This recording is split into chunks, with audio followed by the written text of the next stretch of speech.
Don't fight until they group. Pick for wave clear.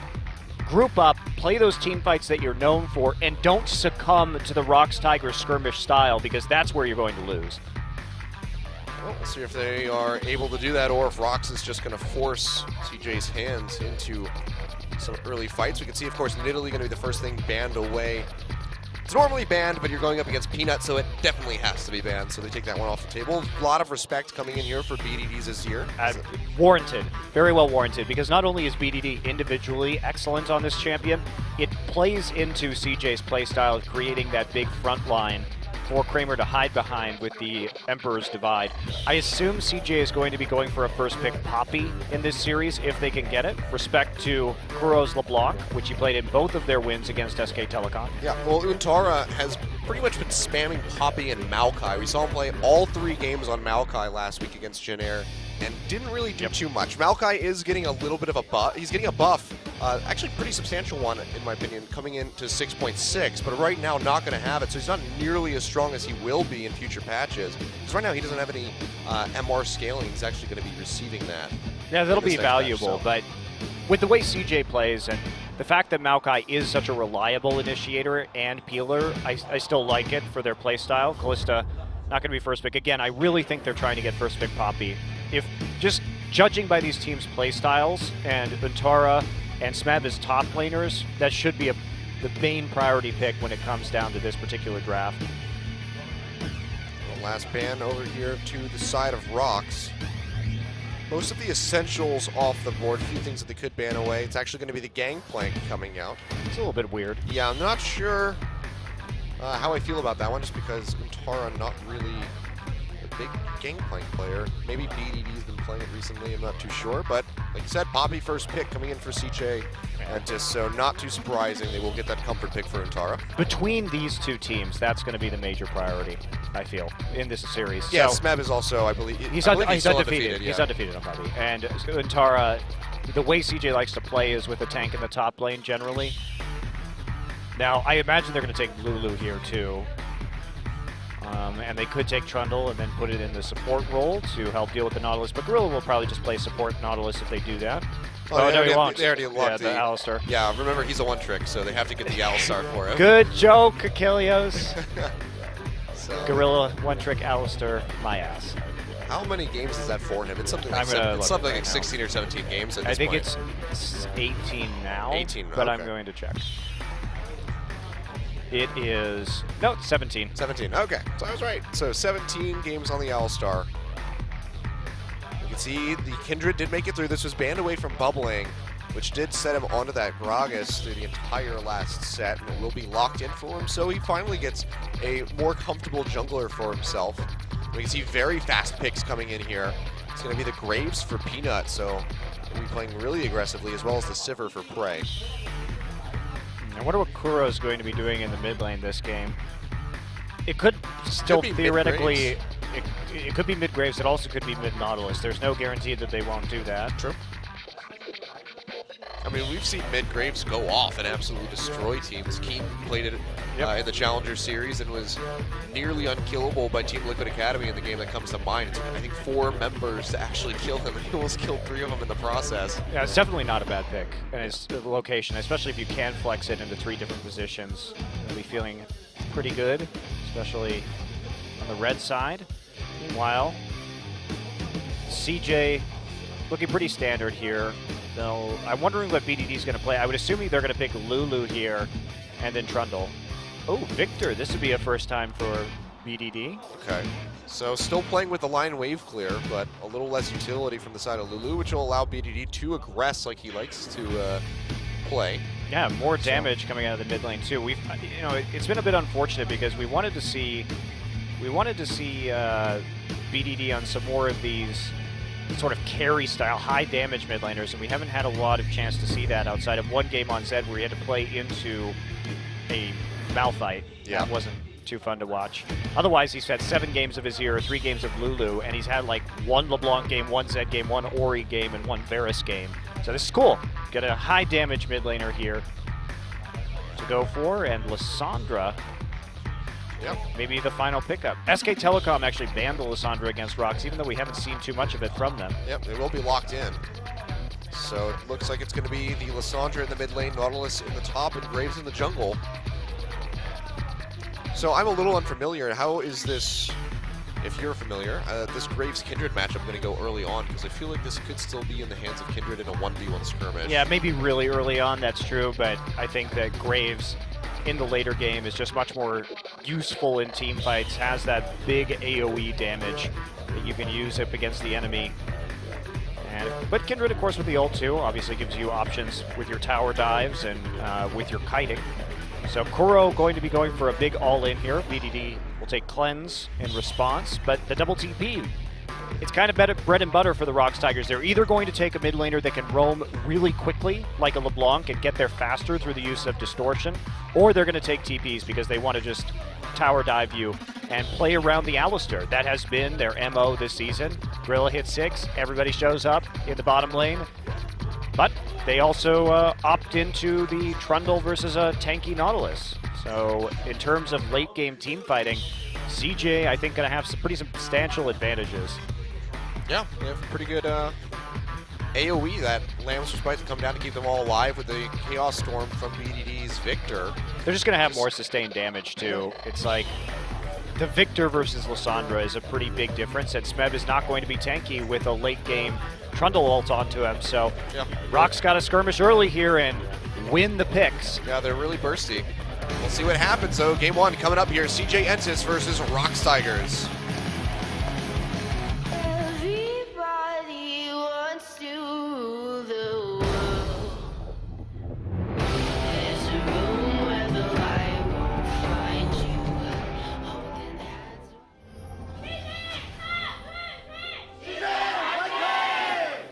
소환사의 협곡에 오신 것을 환영합니다. Surprisingly, a bit more people there for CJ. I mean, they are an old team. They're so popular here. They always have been. Very true. So the ROX Tigers and the underdogs. And the underdogs, of course.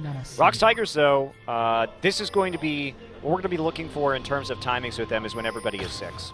When they have on the hunt, when they have all of their burst damage, their ability to dive turrets with the Alistar ultimate.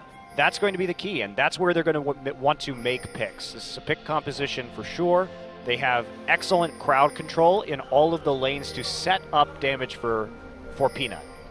So that's going to be the crucial moment, and where we should start seeing some dives or some picks set up by the Tigers. But if they go to late game even, I would really favor CJ Entus' composition overall, even though we've seen Prey have some great team fighting games with that Sivir, winning some MVPs. ROX Tigers are one of the teams that actually really emphasizes the Sivir. I think they're the only ones who have rocked that this Sivir is broken right now.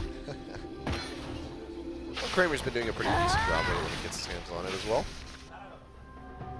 But we can see. Kramer has not played a game of Sivir this season. Has he not? I thought he did. Nope. Oh, who am I thinking of then? I'm thinking of somebody else. Wait. Who the hell am I thinking of? I actually don't know. It doesn't matter. I'm wrong. It's okay. Maybe I'm just attributing Kramer to being just a great ADC in general. I think Kramer should play Sivir. I could have sworn that he had played a game of Sivir. I must be losing my mind. Well, I can't argue with that. I don't know what's going on in there. Well, it's a good thing I have. This is why I have you here, Monty, to back me up and fact check me actively as I spout nonsense. It's all right. Don't worry about it. I would love to see Kramer play Sivir just because he's a great AD carry, and he certainly could do work with the amount of peel that he has on a lot of these team compositions. Yeah, he's one of the best for consistent damage, and Sivir with her changes, he'd probably be pretty damn good with her, especially with his positioning. Worth noting that Peanut is taking an aggressive approach early on. He actually gets into the enemy jungle to take away the Gromp and do a little bit of harassment. So he's going to have a little bit of a jungle advantage. Wow, really early recall coming in here from Peanut, level 2. He's going straight back. Gotta spend that money. It's fat stacks. So delayed buff camps here for Peanut off of that early invade. Not picking up a single buff just yet, and all he does is go back and pick up a longsword for himself. Yep. Interesting. We'll see how this plays out. He's coming back down to this bottom side of the jungle to go for the blue buff, but Bubbling is at his Krugs as well. We could have both junglers come into this bottom lane fairly early. The level advantage should be there for Bubbling if he gets one off of these Krugs. Yeah, it will definitely be there for Bubbling, but the item advantage will be to Peanut. a bit weird, but I don't think we're going to see Peanut. Peanut needs to hard farm right now to catch back up. Yeah. It is just a long sword for him, so it's not going to be a big, huge advantage. But looks like they're just going to go ahead and clear out the jungle and continue on this farming path. But yeah, really interesting back by him. Because Graves is one of the safest early jungles as far as clearing, because the minions just barely get to you because of that knockback on the auto attacks. Yeah, I wonder what this plan is. We just need to keep an eye on Peanut's pathing and see how he plays this out. And if there's something good he has in store for this Graves. He's really just not even touching his own jungle.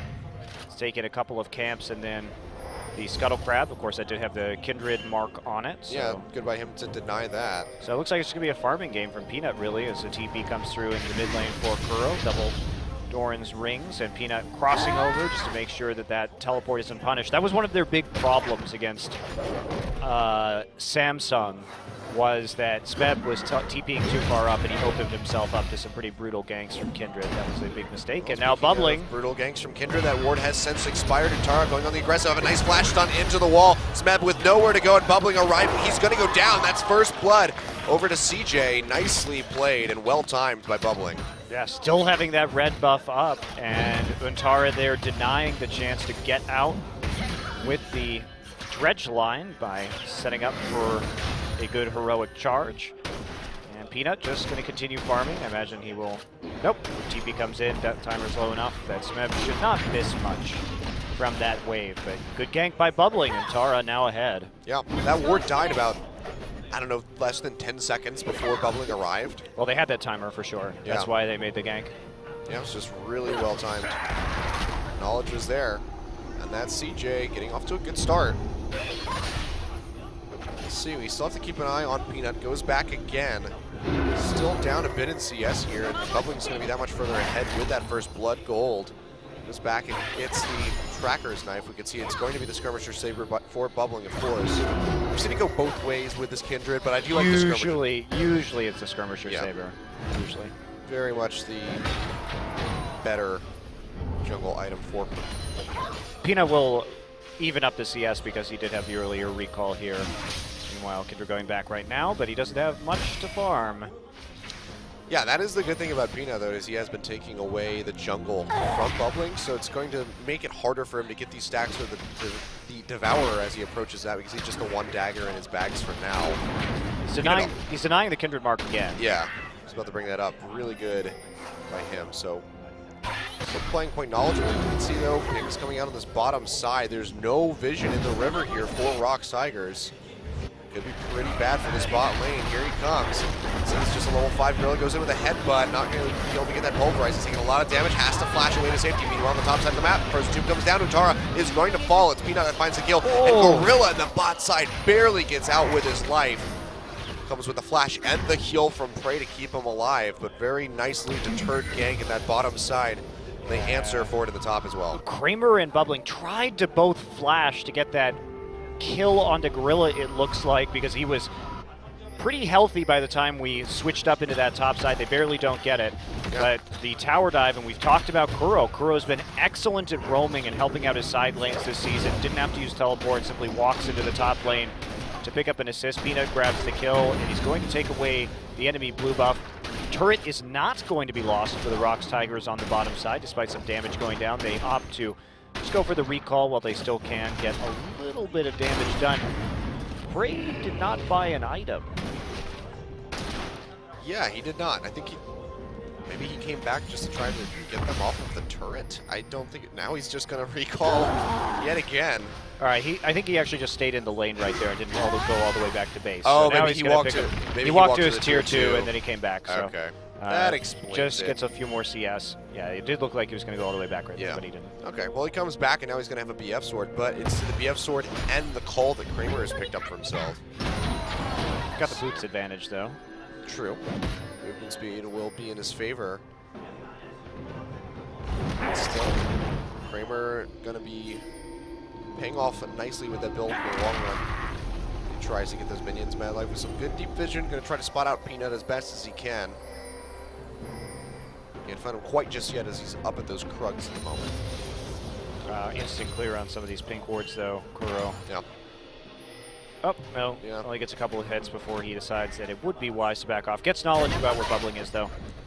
So we'll see how that affects Peanut's decision making. Peanut coming down with a pink ward right now, has some work to do in his own jungle to clear out wards. Still with the warding totem himself. Peanut went back and finished up his item, comes in here, finds Bubbling, who just jumps straight back over that wall. And bubbling does not want to be here right now. Well, Oh, we'll yes see. he does. They both have Smite available, so it could just be a Smite Ward. Mad Life waiting in the wings with BDD as well. Going to try to get this blue buff over. Not going to be able to steal it away, though.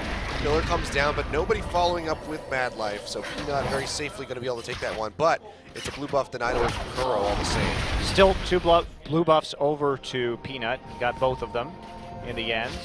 So denial from BDD as well.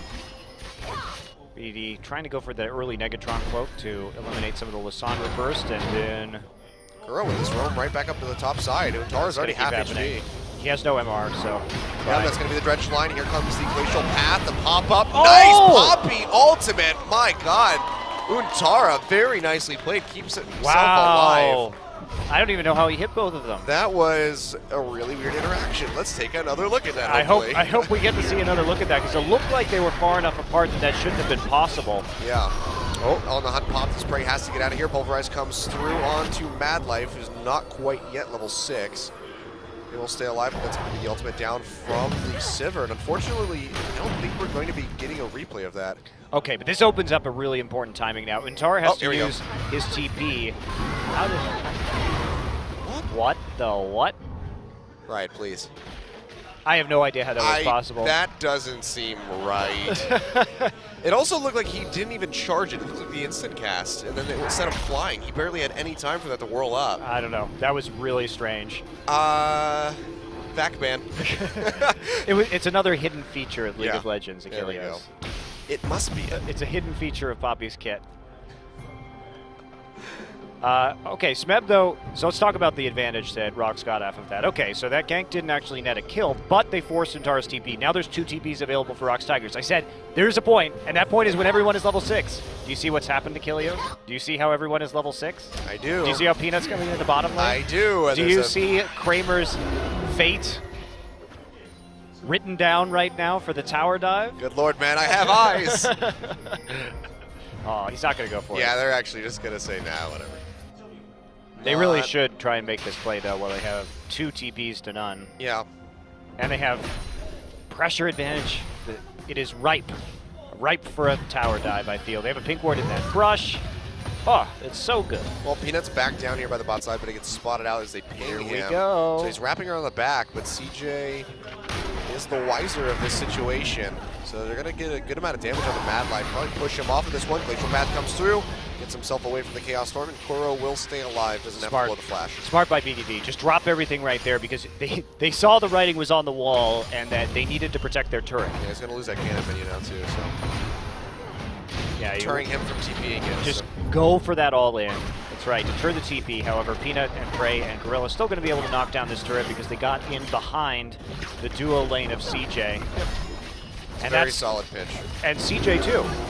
They played that well, in spite of the fact that they have 2 TPs down, but the pressure that the Tigers have as a result of this Lissandra and this Nautilus still being able to attack, they do not want to go for this. As on the hunt, but he uses the spell shield. It's going to be the teleport coming in here to the bottom side from both members as they try to get a grab. They're just got the Frozen Tube down on the Mad Life, gets slowed up by the Riptide. A nice dredge line into the depth charge by Smeb. They lock down Kramer and they take him down. Mad Life on the backside of the fight goes down to Kuro.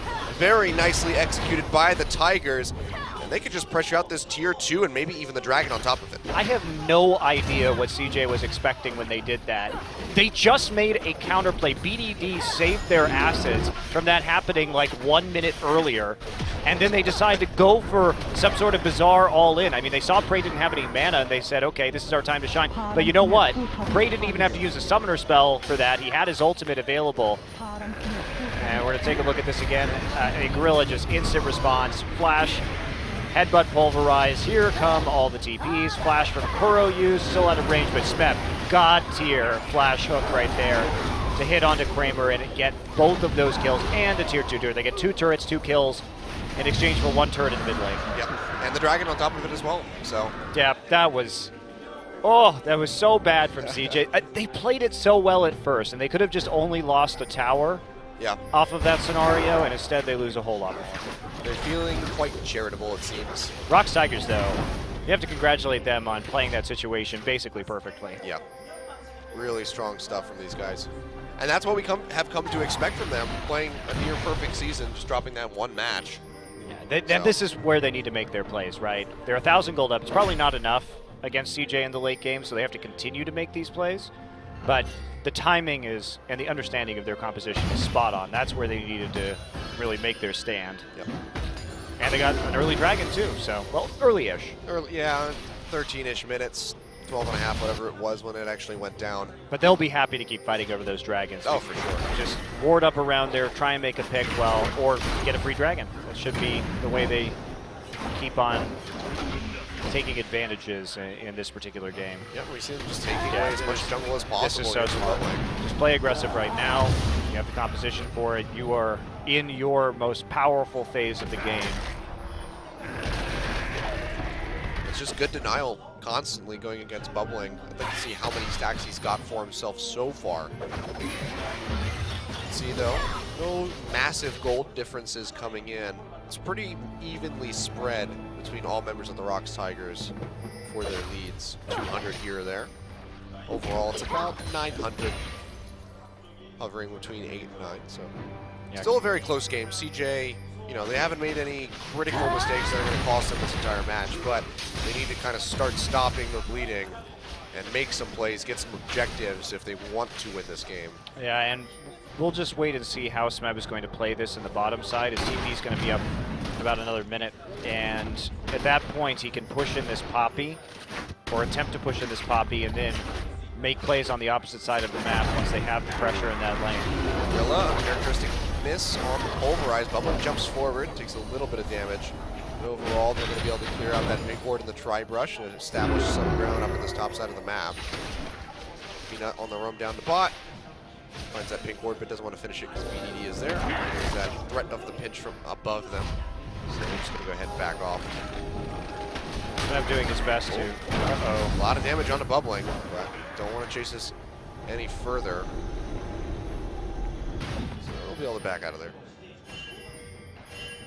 Smeb is just being really annoying staying in a vision. So BDD is really scared to walk forward right now.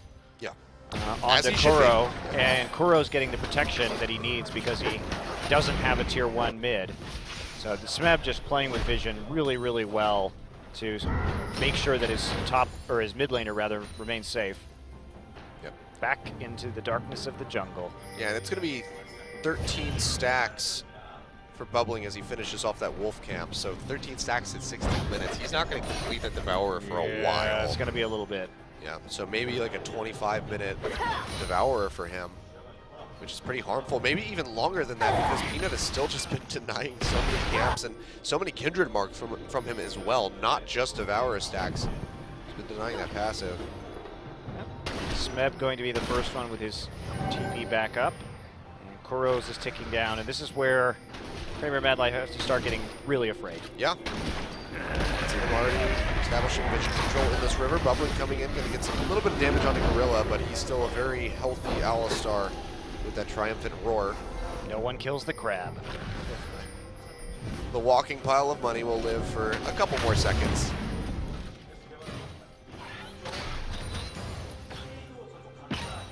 Didn't it used to do damage? Crab? I thought the Scuttle Crab did damage with its dash before. No, I don't think so. I remember seeing a video where somebody was like, they got into a skirmish in the river and their opponent was about to get away, and they were fighting over the Scuttle Crab, and then the Scuttle Crab like juked into the person with its little sliding dash thing that it does, and the person died. Maybe that was another hidden feature. Yeah, maybe it was like a bug interaction though. Big engage onto Madlife. Nice slams just right over the wall to keep him alive, but will it do the trick? Not sure if it's going to be enough. Gorilla gets under the wall now, has to pop the ultimate to keep himself alive. It's going to be the depth charge going in onto Bubbling, pops up E and Kramer. Dredged line not going to connect onto BDD, and actually ROX having to back off of this one.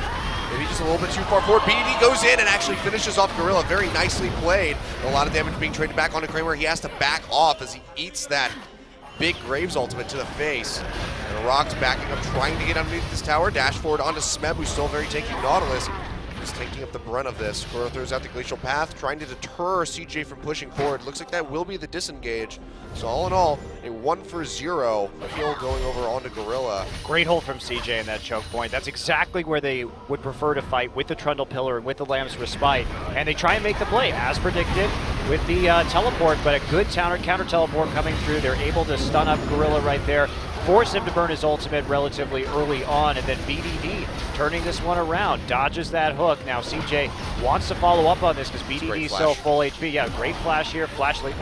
That was really well aimed. Yeah, runs it straight through the wall too, so you can barely even see it if you are secret. So good stuff overall by BDD, making some plays, and just like that, 2-3, down by less than 1,000 gold still. So CJ trying to get this as close as possible. And that's a great scenario for CJ. They're still going to be at a teleport disadvantage. Kuro has his up and available to make some plays on the side lane, but you just want to keep things even.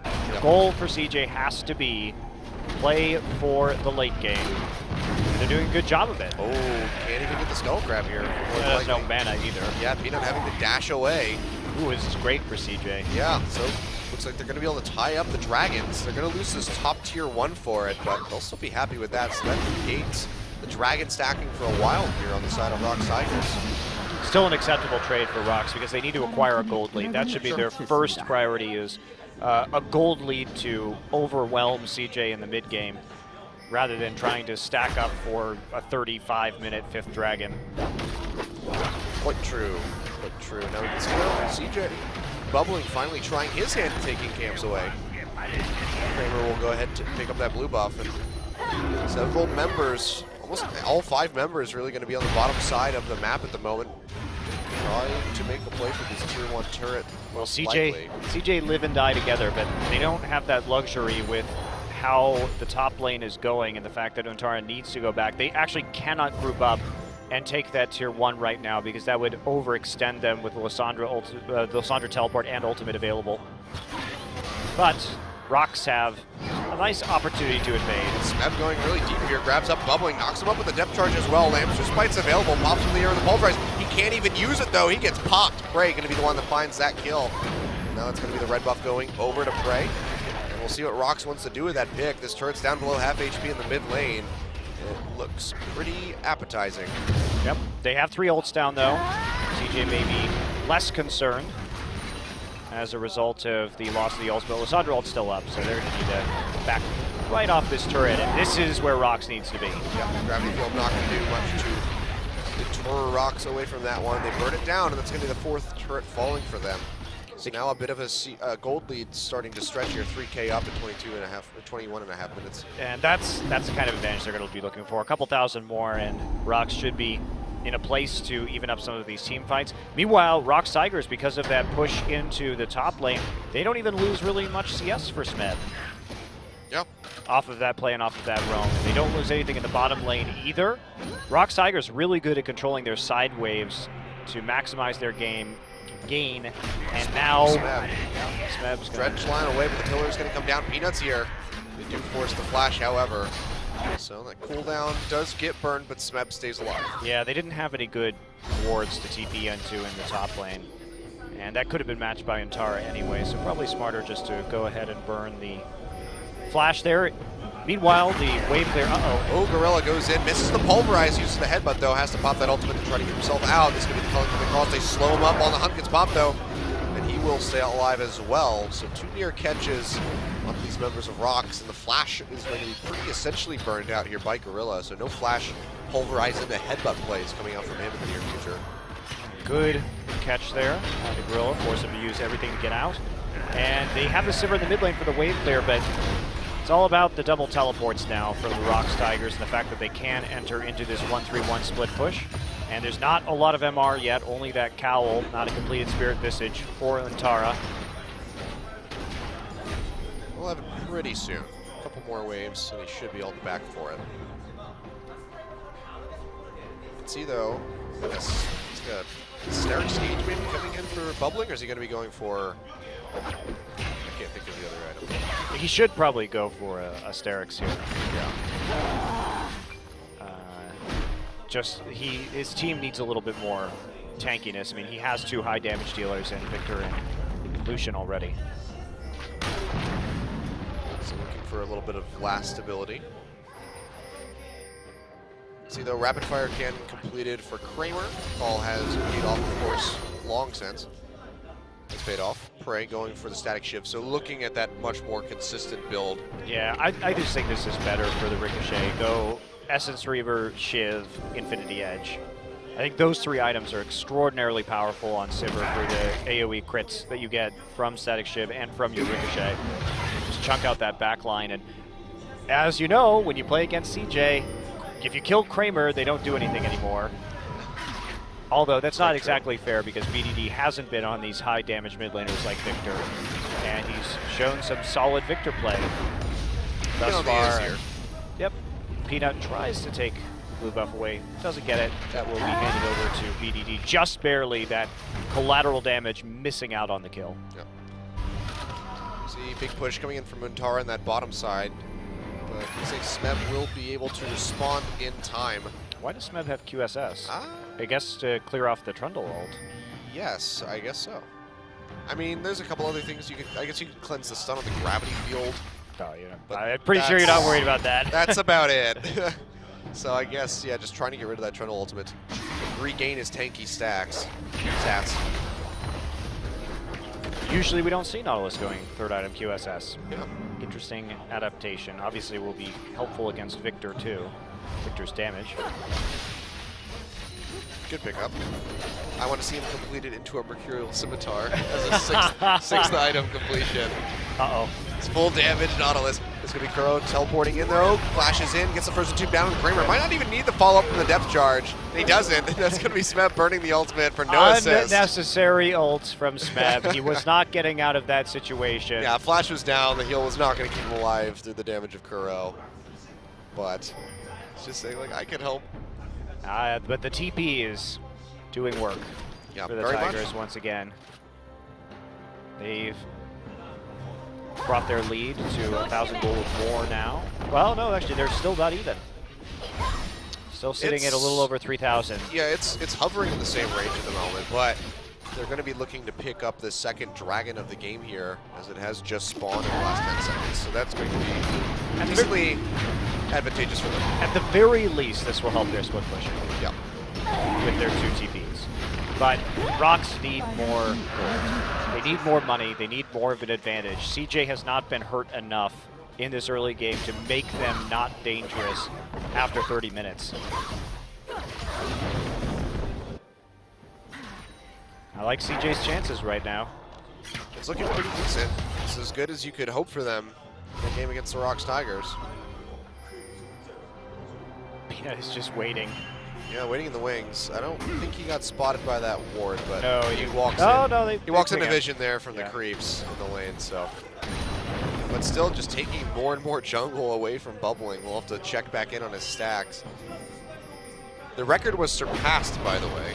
We saw a Kindred not even get sated in a 37-minute game, so 33 minutes was beat.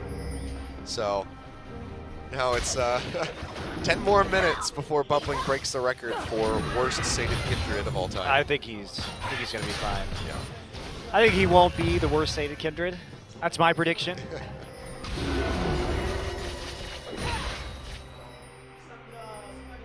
And now we wait for Lissandra's teleport.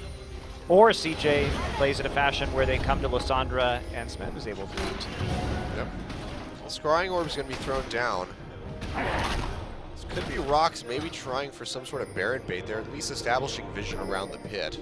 Tara still has TP though. Yeah, I don't think they're going to be making that play.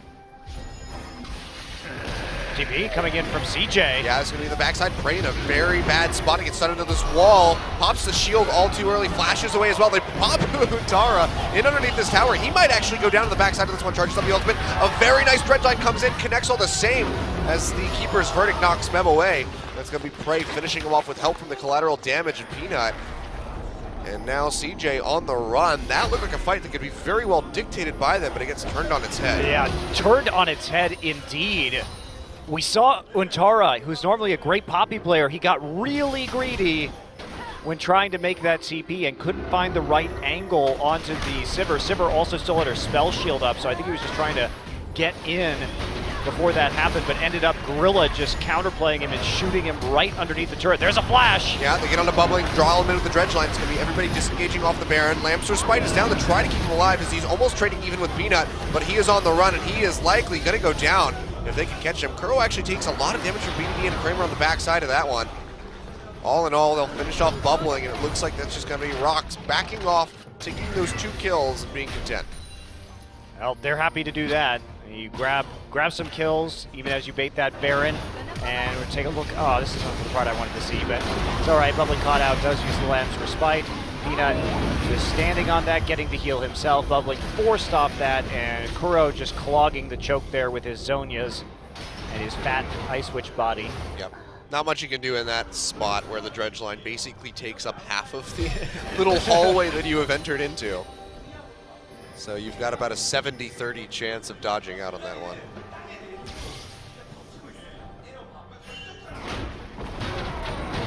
Well, or 30-70 chance, rather. There you go. Phrasing was a little bit backwards. All right, so back to the baiting here. Kuro with the TP advantage means that the Baron dance should continue. Kuro playing it cautiously, making sure he's got some wards in the tri-brush, so it won't be jumped from the rear. The worst place to be jumped from. Well, depending on your preference, Seth. I'm not here to judge. That's true. We don't discriminate against your preferences here. So.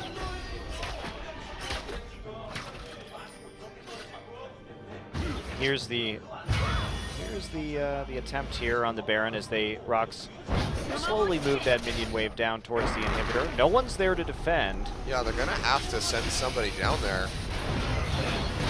Well, they're not really worried about this one minion wave. You can see Kuro's just being incredibly sneaky. He's really worried about what's going on, but he has to play more aggressively. Everybody from CJ up on that top side trying to catch Peanut out. For the TP, nice flash away by Peanut, will keep himself safe. Yeah, I see everybody up here though, so that means Lysandra can split push. Yep. But has no wave now. Has to wait for the wave to get there. Good aggression by CJ when that wave was dissolving to try and make a play and force a flash. Yeah. It's good stuff. It's going to cut down the mobility of that Graves, but they're going to lose this turret. What are their choices? Atara has no TP. They tried to make a play in the safest timeline, but Peanut was smart and used his flash early. There's still nobody backing, and the TP's available from Kuro, so he's just going to whittle down this. Yeah, they should just dance around right now. There's nothing CJ can really do about this. CJ tried to use their one timing window to get in, but that means that, ooh, Lysandra, no! Oh. Wow, really reluctant to go all in. Yep, Smeb though, getting aggressed on. See Gorilla coming on the sidelines. They block him off so he can't run on the other side of that tower. Gets a pop up on the bubbling for the disengagement. We're not really there to follow up with the damage, so that's just going to be ROX taking away an inhibitor turret and getting out scot-free. Yep, safe play from the ROX Tigers, not overcommitting. That was extremely conservative, especially by their standards. I expected Kuro to attack that inhibitor and attack that bottom lane slightly more aggressively, but they get out in the end, and they get one turret for it by sacrificing basically a summoner spell and an ult. Yep. See, BDD finally built a defensive meta with the Abyssal Scepter. He's been very aggressive on his champions lately. QSS done for Kramer, which is absolutely huge, so that he can't get picked off by Kuro any longer, which was that initial problem. Yeah. Last Whisper as well, so he's going to start working through those HP bars a little bit easier. Mad Life gets grabbed up though, takes a bit of damage, so it's going to be the depth charge over on it. Bubbling, here comes Kuro, locks down 2 people. Kramer on the backside has to use the QSS. Falling comes across, but Gorilla is going to eat the front of that one. Bubbling goes down as the Lamb's Respite has expired. Flash over the wall by Mad Life, but a follow-up flash by Smeb as he locks him in, and he takes him down with the anchor. Just like that, ROX pick up 2 more kills. Chaos Storm comes out. Not going to be doing a whole lot of damage, but ROX are in a very good position to go for this Baron yet again. Yeah, BDD doesn't have his ultimate either to disrupt this in the pit. It's not really a possibility, especially with Smeb having his TP up. He's just going to go ahead and recall right now. Pick up some items, already has that ran to its own. What a great engage there from ROX, especially Kuro's ultimate on himself, rather than on Kramer. So Atara is here, the TP's coming in by the river, by Smeb. Can they get the steal? He actually does not get it. It's going to be Peanut. I thought it was the steal, but he takes down Kuro all the same. And now several members of ROX are going down as Peanut falls. Flash over the wall by Bray. One more auto attack for BDD. Can he finish him off? The crits don't come through, and Gorilla's going to fall. BDD picking up a hell of a lot of kills. Could be and an now ace. Smeb all on his lonesome, and Kramer, a very damage-heavy Lucian. Dredge line away. Can Smeb get out of this one? I don't know if it's going to happen. Ooh, the laser beam in the end, not going to take him down. Okay. Smeb does get out, but only one person with the Baron buff. If Smeb had died right there, that might have been game over. But let's take a look at this again. Now, Smeb recalled just to buy instead of walking up. Remember, he was at full HP when he recalled, so he could have just walked straight up to the Baron or TP'd up there, and I think that was a pretty crucial error. They didn't expect CJ to get this aggressive. BDD plays this really well. Prey tries for the crit and then the reset, auto reset with the ricochet right there, but can't quite finish off BDD, and then Smeb, of course, on the run. Dangerous, very dangerous situation, but since Smeb lives with the Baron buff, it means that CJ just can't press into the base with some Baron buff minions. Yep. Very narrow, though. CJ might have been able to win off of that if Smeb had died. Yep. Well, they do net themselves another dragon, so 2-2 in that regard. And only one So- Baron buff remaining. So ROX, though, they're still in dangerous territory. This is effectively an even game. Still really strong stuff from the ROX Tigers, but a little bit sloppy on the backside of that fight. Nicely played by CJ, especially BDD. MVP of that one. I think it's great they went in for that. Smeb tried to get too cute with that recall. He didn't actually have to recall right there.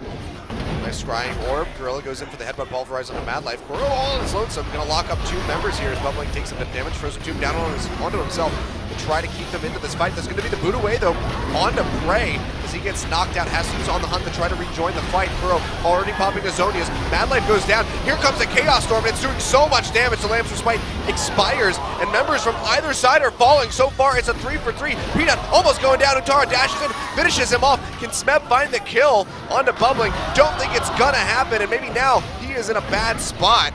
Gonna have to back off here. It's gonna end in a wet noodle fight, but that's 4-for-3 in favor of CJ. I mean, it doesn't really matter if it's 4-for-3 because everybody's going to be coming back at approximately the same time, but CJ just holds on once again. They have the better team composition for team fighting in the late game. Oh, nice denial, and Smeb Beautiful. looks like he might be going down, goes back over onto Bubbling, locks him in. Can he finish him off? And he does.